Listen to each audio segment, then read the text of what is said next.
Bienvenidos amigos míos a su programa digital favorito, Cine y Entretenimiento, y las revistas digitales y podcasts de cine y entretenimiento, en donde encontrarán toda la información de la cultura pop, geek, otaku y otros temas de interés general de cine y entretenimiento. Y empezamos, y que disfruten del presente programa.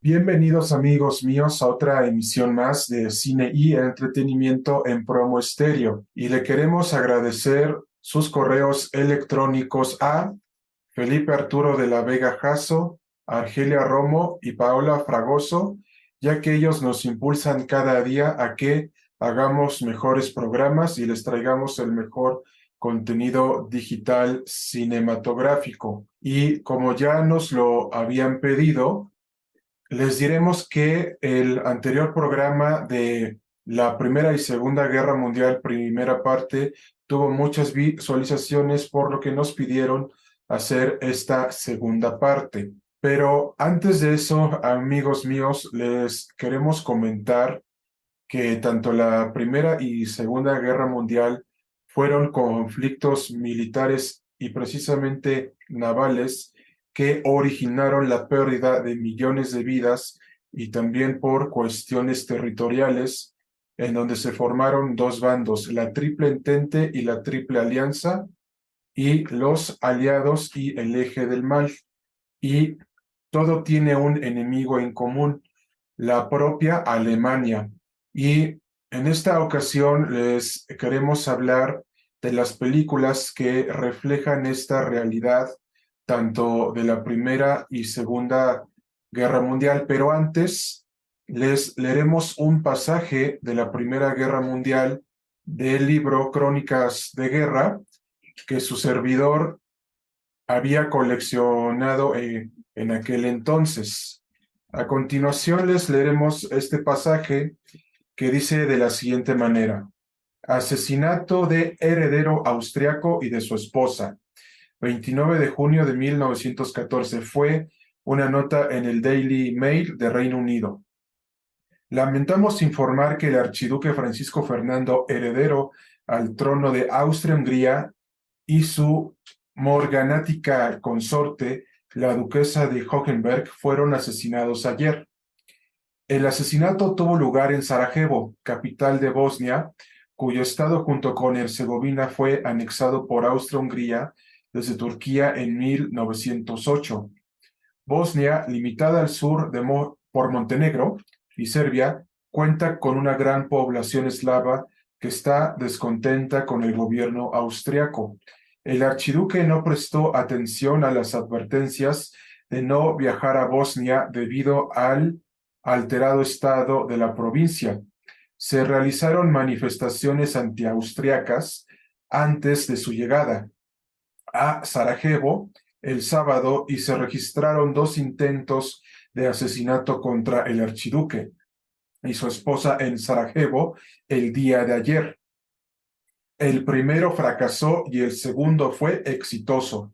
Un impostor de 21 años de edad, de nacionalidad serbia y residente de Herzegovina, arrojó un explosivo hacia el vehículo motorizado del archiduque en la calle. Este desvió el proyectil con el brazo. El artefacto cayó en el suelo y explotó. El heredero al trono y su esposa escaparon, pero varias otras personas resultaron heridas, 6 de estas de gravedad. Poco tiempo después, el archiduque y su esposa eran trasladados para visitar a las víctimas de la explosión del proyectil, cuando un estudiante de 19 años de edad, aparentemente también de nacionalidad serbia, les arrojó otro proyectil mismo, les disparó con una pistola automática Browning. Ambos resultaron heridos y fallecieron poco después. Aquí en este pasaje, amigos míos, vemos la torpeza que se había cometido en contra del archiduque Francisco Fernando y de su esposa, Sofía. Esto inició la Primera Guerra Mundial y se formaron los bandos que ya habíamos mencionado anteriormente. Ahora bien, esta Primera Guerra Mundial se ha visto reflejada en varias películas y a su vez también en filmes que mencionaremos a continuación. Uno de ellos es 1917, que se estrenó en el año de 2020 y que fue producida por el estudio Warner Brothers Pictures. Aquí en esta película, el equipo creativo de la cinta nos muestra cómo fue la guerra de trincheras entre el frente oriental y occidental, en donde los franceses se quedaron esperando la ayuda de sus demás aliados, mientras que tenían que matar a los alemanes en las trincheras, para que no pasaran de su lado y Alemania saliera victoriosa en esta guerra. Pero, ¿qué fue lo que hicieron los aliados, es decir, la Triple Entente, para triunfar en contra de los alemanes en la guerra de trincheras, utilizando el método de la guerra de guerrillas? Este método trataba de la siguiente manera: que los alemanes no salieran de sus trincheras y arrinconarlos de todas las maneras posibles para que perdieran esta guerra. Y es así que los aliados tenían armas sofisticadas, pistolas y tanques, y fue una guerra totalmente encarnizada, lo cual provocó la retirada de Alemania del frente occidental. Y sobre todas las cosas, Francia y los aliados ganaron esta guerra desde el frente oriental. Y a su vez también la película que ya habíamos mencionado anteriormente, de 1917, refleja esta realidad. Es decir, ¿cómo fue posible que esperaran tanto tiempo y arrinconaran a los alemanes en esta guerra de trincheras para que no salieran victoriosos? Pero la psicosis que tuvieron que pasar ambos bandos, porque era una cuestión de territorio. Y todo esto se desencadenó con la firma del armisticio entre Francia y Alemania. Pero tontamente, Alemania quiso verse como la triunfadora, por lo que con la firma del Tratado de Versalles, Alemania perdió más de la mitad de su territorio. Y a su vez también, amigos míos, les queremos comentar que otra película que también refleja esta realidad que se vivió en la Primera Guerra Mundial fue la película de Sin Novedad en el Frente, que la podrán sintonizar en Netflix. Aquí la película nos muestra el reclutamiento de los jóvenes alemanes al ejército alemán con la falsa promesa de que Alemania se alzaría victoriosa en la Primera Guerra Mundial. Pero aquí todo el equipo creativo de la película nos hace ver la psicosis que estaban pasando los alemanes cuando se trataba de esta guerra de trincheras entre los dos frentes que ya habíamos mencionado anteriormente. Pero los alemanes siempre se confiaron en que iban a salir victoriosos y no estudiaron bien a su enemigo. Caso contrario que pasó con Francia y sus aliados, porque el método de la guerra de guerrillas fue determinante para ganar la Primera Guerra Mundial. Y también les queremos comentar que un autor reconocido llamado Martin Hilbert refleja perfectamente toda esta cuestión de la Primera Guerra Mundial, ya que él sirvió en el ejército durante 2 años y escribió este libro titulado La Primera Guerra Mundial. Y les leemos un pasaje de este gran libro que podrán comprar en todas las librerías favoritas y también en las digitales. A continuación, les leeremos un pasaje. Además de que las fuerzas turcas privaron de la victoria a los aliados en la península de Gallipoli, sus aliados siguieron causando estragos en el mar y en tierra. El 13 de agosto, un submarino alemán hundió un buque aliado para el transporte de tropas de 11.000 toneladas, el Royal Edward, cerca de la isla de Kos en el Dodecaneso italiano. Se ahogaron 1.865 militares en el frente oriental el 17 de agosto tras un bombardeo en el que participaron 1.360 piezas de artillería que incluyó el uso de cañones navales de 406 milímetros y tras disparar 853.000 proyectiles, las fuerzas alemanas capturaron la ciudad fortificada de Kaunas. Conforme a este pasaje, amigos míos, vemos que la Primera Guerra Mundial se trató de una cuestión personal, una venganza personal y una cuestión de territorio. Y esto se ve reflejado en las dos películas que ya mencionamos, 1917, que la podrán sintonizar en HBO Max, y Sin Novedad en el Frente, que ya la podrán sintonizar en Netflix. Y ahora bien, una vez agotado este punto, vemos que la Segunda Guerra Mundial había empezado con la locura de Adolfo Hitler, desde su libro Mi lucha para dominar al mundo, y sobre todas las cosas, el 1 de septiembre de 1939 se inicia la Segunda Guerra Mundial. En esta ocasión les leeremos parte del libro Crónicas de Guerra sobre la Segunda Guerra Mundial. A continuación, se llama así, Segunda Guerra Mundial, 1939-1945, el Alamein. El inicio de 1942 vio una especie de empate en el norte de África. Ambos bandos se encontraban en proceso de reagrupación a cada lado de la línea de Gazala. Rommel lanzó su siguiente ataque sobre los británicos en mayo, mientras los alemanes atacaban Rusia. Su ejército rodeó a los británicos por los flancos y los obligó a realizar una retirada rápida a Tobruk, ciudad que se perdió en junio. Después, el octavo ejército británico se retiró hacia el este en Alamein.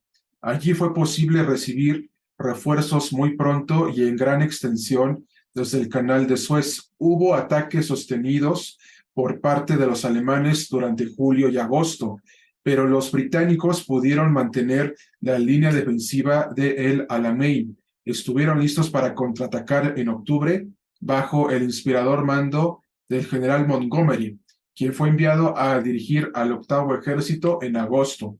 Durante la noche del 23 de octubre dio inicio un enorme bombardeo de artillería, seguido por un asalto frontal contra las fuerzas de Rommel. El progreso fue constante, aunque lento. Al principio, no obstante, el avance cobró velocidad y Rommel comenzó la retirada el 3 de noviembre. Después, los alemanes fueron pronto obligados a retroceder a Libia. En este pasaje, amigos míos, se nos dice que Alemania tenía la ventaja sobre los aliados porque sus tanques y su tecnología militar era bastante avanzada, pero también Hitler fue bastante inteligente porque Hitler luchó también en las filas de la Alemania de la Primera Guerra Mundial, en el gobierno del Kaiser y de Otto von Bismarck. Pero al ver esta derrota humillante que sufrió Alemania, se originó la idea de crear una carrera armamentista para llegar a Alemania de todos los medios posibles en caso de iniciar una nueva guerra mundial. Y aquí en este pasaje lo vemos tal cual se los leímos, porque principalmente Alemania ya estaba tomando ventaja y los aliados estaban en aprietos, pero en un movimiento desesperado, como ya vimos en el presente pasaje, retrocedieron. Pero conforme fue avanzando la guerra, se estaba generando la idea de crear un arma de destrucción masiva para aniquilar ciudades. Así es, amigos míos, la denominada bomba atómica. Y queremos mencionar la película de Oppenheimer, que está basada en la vida del doctor J. Robert Oppenheimer, dirigida por Christopher Nolan y protagonizada por Cillian Murphy, Robert Downey Jr., Emily Blunt y Florence Pugh. en donde se nos muestra las ideas de Oppenheimer de crear una arma de destrucción masiva que fuera capaz de destruir ciudades, aplicando los métodos de la física nuclear, física química y a su vez también física química, matemática y álgebra. En la película se nos menciona que también Oppenheimer tenía nexos con el Partido Comunista, que sus nexos comunistas estaban influyendo la creación del Proyecto Manhattan, en el cual el ejército de los Estados Unidos de Norteamérica lo puso a cargo. Pero él, en su idiosincrasia de que no había espías durante la creación de la bomba atómica, tiempo después, cuando se creó y se lanzó a las ciudades de Japón de Hiroshima y Nagasaki entre el 6 y 9 de agosto del año de 1945, vemos que empieza a entrar en él una psicosis y una enorme culpa y remordimiento y arrepentimiento de haber creado esa arma de destrucción masiva que aniquiló a millones de personas en las dos ciudades del Japón moderno y contemporáneo que ya habíamos mencionado anteriormente. Y es en este momento en donde se da esta rebeldía de él en que las armas nucleares se utilicen para otros fines, porque también la película nos habla de que toda la comunidad científica se estaba conformando en partidos comunistas porque ya se estaba viendo que iba a comenzar una carrera nuclear, una carrera armamentista nuclear entre Rusia y los Estados Unidos de Norteamérica.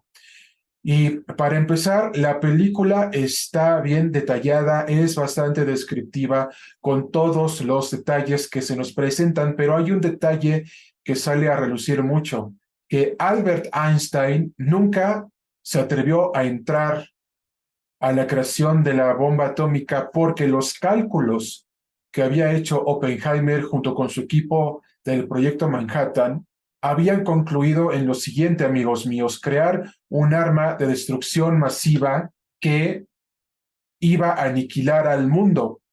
Por eso Albert Einstein nunca participó en la creación de la bomba atómica y Robert Oppenheimer tuvo que vivir con esta psicosis y con esta culpa, con este remordimiento y arrepentimiento durante el resto de su vida. Tan es así que hay un libro de él que lo podrán comprar en sus librerías favoritas, que se llama J. Robert Oppenheimer, en donde se nos explica esta psicosis que se le generó por haber creado un arma de destrucción masiva y que también se refleja en la película de Christopher Nolan.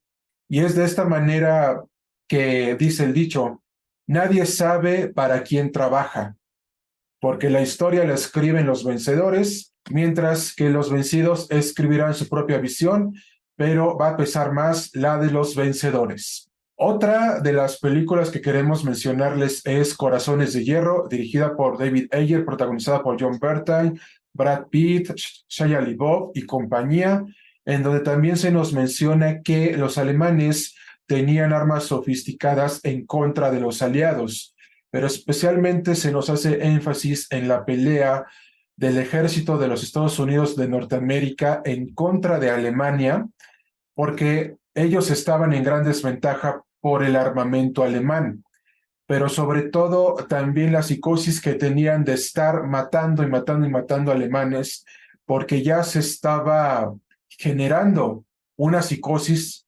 sobre la posible victoria de Alemania en la Segunda Guerra Mundial, por lo que los norteamericanos y los aliados no se podían dar el lujo de perder la guerra, porque si no, iba a ser el fin del mundo. Y precisamente, amigos míos, esto es lo que refleja la película Corazones de Hierro, porque que tu contrario tenga más armas sofisticadas que tú, da precisamente a pensar que no estabas preparado para esa guerra. Y efectivamente, nadie estaba preparado para la Segunda Guerra Mundial porque fue un ataque sorpresivo de parte de Hitler. pero también al ver que Hitler ya estaba rodeado, empezó a emplear a las juventudes hitlerianas para que mataran aliados, sin importar las consecuencias que eso iba a generar, pero ya todos sabemos que todo eso terminó en el suicidio de Adolfo Hitler y en la victoria de los aliados. Y finalmente queremos mencionar otras dos películas más del gran director Clint Eastwood, que ha dirigido grandes películas y las ha protagonizado como El Gran Torino, Harry el Sucio y Alcatraz, en donde se nos menciona que las dos películas que él dirigió y se estrenaron en su momento, La bandera de nuestros padres y principalmente Cartas desde Iwo Jima, se nos revela que había dos frentes, dos visiones dentro de la misma guerra. En un caso, Estados Unidos de Norteamérica, al sufrir el ataque de los japoneses hacia Pearl Harbor, que los hizo entrar a la Segunda Guerra Mundial. Y por otro lado, la visión de los japoneses de la Segunda Guerra Mundial, que era determinante que la ganaran porque si no, iban a deshonrar al ejército imperial japonés.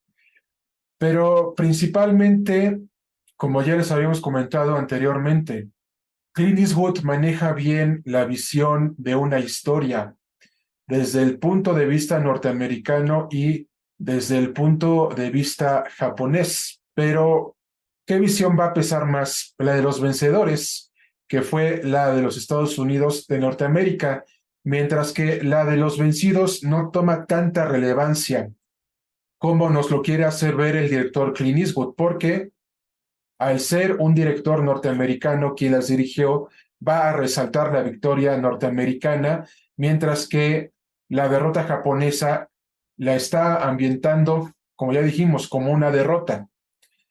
Y principalmente fueron nominadas al Oscar, reflejaron la cruda realidad de la Segunda Guerra Mundial y sobre todas las cosas, también se nos hace hincapié en que estos conflictos nunca deberán de volver a suceder en la historia, porque también un dato interesante que a partir de esta situación, Alemania fue juzgada y condenada a pagar una deuda millonaria que terminó de pagar dentro de varios años y en varias generaciones hasta el año 2020. Y precisamente Japón también fue sancionada con que no se le diera un ejército. Actualmente ya lo tiene nuevamente. Y sobre todas las cosas, amigos míos, estos dos conflictos mundiales nos dicen que cuando un loco quiere dominar al mundo, las cosas se pueden salir de control. Lo vimos con el asesinato del archiduque Francisco Fernando y de su esposa Sofía, en donde Alemania tomó partido, y también en la Segunda Guerra Mundial, en donde Alemania también tomó partido, sin mencionarles el Holocausto, en donde millones de judíos murieron y sigue siendo un recordatorio en la actualidad. Y les agradecemos mucho el apoyo de Promo Estéreo y de toda nuestra audiencia cinematográfica, ya que sin ellos este programa no hubiera sido posible. Y nos vemos próximamente en su espacio digital favorito de cine y entretenimiento. Esperamos que el presente programa, amigos míos, haya sido de su preferencia y agrado. Esperamos que nos escriban sus comentarios, dudas y sugerencias y nos digan qué les pareció el presente programa, y nos podrán encontrar, sintonizar y contactar en Facebook, Twitter, LinkedIn, Instagram y YouTube como Cine y Entretenimiento, ya que en Cine y Entretenimiento encontrarán las últimas novedades de la cultura pop, geek, otaku y más. Y nos vemos la próxima semana en su espacio digital favorito, Cine y Entretenimiento.